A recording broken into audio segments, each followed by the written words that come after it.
We now have our newest minor tropical depression from the Japan Meteorological Agency. Now, remember, if JMA does name an area out here, it won't be until it's a tropical storm. But as this tropical depression enters the Philippine area of responsibility, Pagasa very well could have it be named. Just some semantics here, but the big topic is that, yes, this area we have been watching for well over a week now, starting to form up and organize enough where it is being declared a tropical system.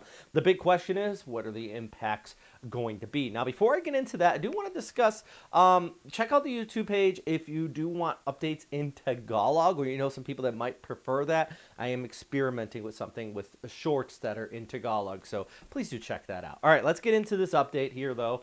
And we do have that broad circulation starting to come a little bit more tighter. Look at the outflow from basically midday. Some of these storms did collapse, and you can see that outflow with this shear all the way back towards the north like that. That is one of these storms collapsing, or several of these storms really collapsing. You have that some flow move out from it, but it is starting to organize back up and really looking at widespread scattered showers for Palau and Yap with those windy conditions. ASCAT imagery is indicating upwards about 30 to 35 knots. That would be enough for a tropical depression once you get that closed circulation in here.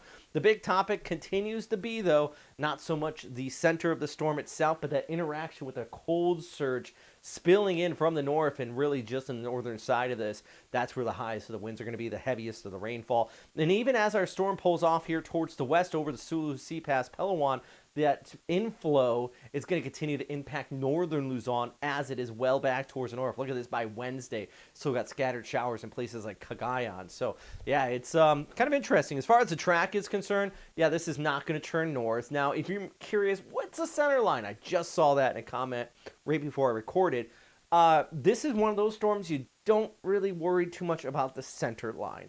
Because of that interaction with the shear line towards the north and that incoming surge, yeah, it's going to be a sloppy mess, extending well away from the center of circulation, especially for most of Visayas, for that matter. And even as far north as Manila, you're going to look at the rainfall. You do want to care about where the heaviest that precipitation will be, though, and I think that will be just north of the track. As I mentioned, though, we have that storm continue to develop, and that next cold surge is going to interact with it. So that really is bringing that widespread influence here. So let's go ahead through our day here on Saturday. Starting to see some of the inflow out ahead of this. Our next cold surge coming in, and here's your center of circulation beginning to continue to organize just more and more.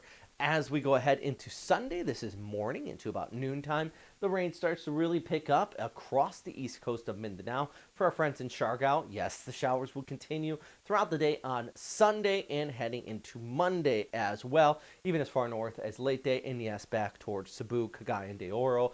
All going to be looking at some precipitation here, even some threat of a localized flooding as this pulls on through and spills off there towards north. A little bit of a wider view. You can see our storm coming in, and then here's that interaction, kicking up those showers back towards Luzon, Catanduanes as well. But once again, the heaviest of it further down here towards the south. In fact, I got the rainfall accumulation graphic here for you. I'll get to that in a second. Let's take one more look at this. For our Saturday over towards Sunday, increasing showers here. Yeah, it's a big blob. I mean, everybody basically from Davao north all the way up towards central areas of Visayas are going to be looking at the increase in that rainfall. All right, so take a look at the accumulation outlook. Let's pay attention to our legend right here. Darker reds indicate upwards of 300 millimeters. This particular model does show up and down the East Coast, some of the higher elevations. This is troublesome if this does take place because if you get some of that heavy rainfall in central and northern areas of Mindanao, it all does have to flow somewhere, and it flows into the Cagayan de Oro, the river out here. I know this because of Washi back in 2011. Serious flooding in this area because of heavy rainfall with a tropical storm in December or January, if I remember right. So very, very similar setup to that storm system. If you remember back with that, it was like 500 to 700 millimeters of rainfall.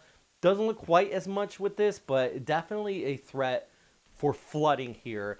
And yeah, so this is what I was talking about. So if you get some of the higher elevations, these mountains right here, that rainfall accumulates. If it accumulates here, it all could flow into the rivers here. And That's where we're going to be really talking about some of that serious flooding. But I think the worst of the rainfall still will be on the eastern seaboard.